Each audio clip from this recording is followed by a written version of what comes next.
Ludvig Kalen, velkommen til Halgås. Du vil forsøge at dyrke heden. Jeg vil bygge kongens første koloni derude. Det er fantastisk, det du er i gang med. Jeg får redan en känsla av liv her ute. Heden er Guds natur i al sin pragt.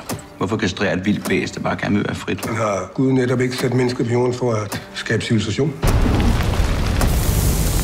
Gud er kaos. Livet er kaos. Nej, krig er kaos. Men vinderen er den, som kan finde ud af at kontrollere kaos. Det er min jord. Det er kongens jord. Jeg arbejder for kongen.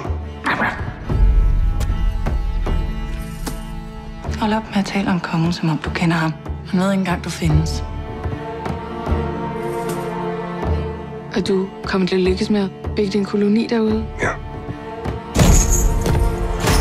Hvis du bekriger ham, så risikerer du alt. Schenkel stopper ikke, før han er vundet. Jeg har brug for dig. Du vil bare have din adelige titel, så du kan mænge dig med de fine folk.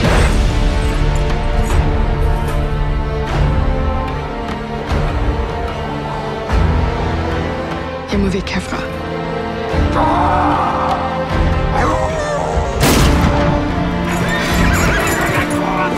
Vi vil fan inte dö för det är ett helt projekt.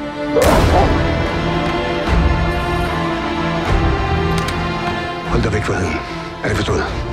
Kaos, Ludvig. Livet er kaos.